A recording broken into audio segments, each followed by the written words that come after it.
Have you ever fixed a jammed machine only for the same red alarms to go off the very next day?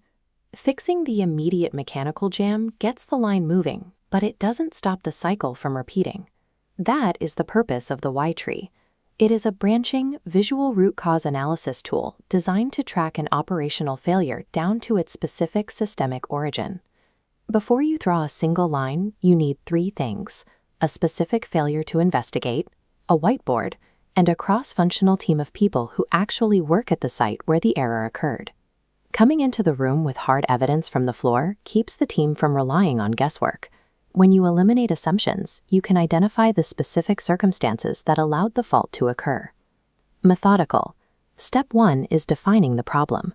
Write a concrete, strictly factual statement at the very top of your board. As you can see in this comparison, a statement like "shipping is terrible" is subjective. "Product reached the customer 3 days late" is a measurable condition that the entire team can verify with data.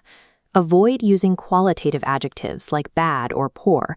These words introduce bias and often lead the team toward opinions rather than factual observations.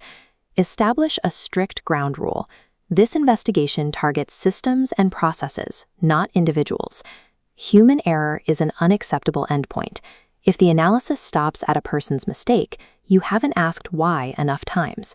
You must uncover the process that allowed that mistake to happen without being caught.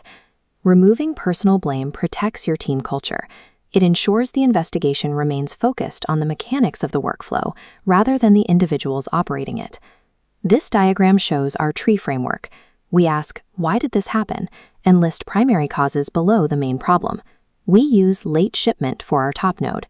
In this event, 2 independent factors happened simultaneously. On the left branch, the shipping carrier delayed the pickup.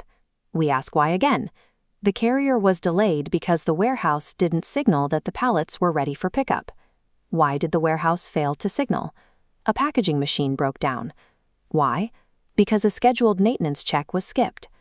On the right branch, the sales team processed the original order late. Why was the processing late? The order sat in a digital queue because the system didn't alert anyone to the new entry. Why?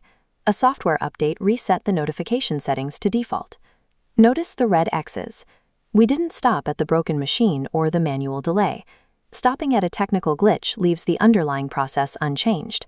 We drilled down until we found a failure in the maintenance schedule and the software update protocol.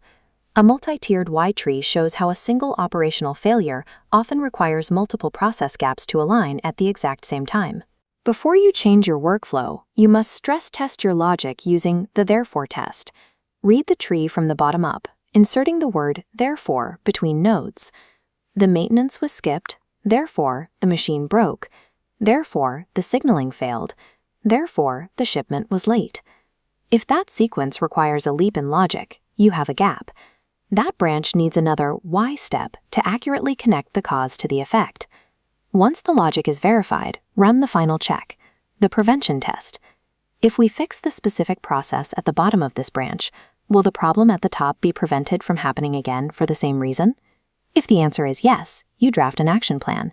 The solution must be assigned to a specific owner with a clear deadline, such as programming an automated maintenance alert by Friday.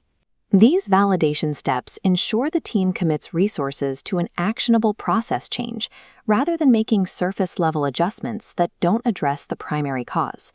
By following this framework, you transform an operational frustration into a clearly mapped set of instructions. The final step is to monitor the new process for the next 30 days to measure the reduction in downtime. If a failure proves too complex for a linear tree, you can scale this technique up to a categorical fishbone diagram to organize a wider range of variables. Regularly applying this analysis lowers the frequency of recurring failures. In this case, the new maintenance alerts and software protocols reduced late shipments on this line by 80% in the first month. Systematic root cause analysis moves an organization away from reacting to emergencies and toward more stable, predictable operations.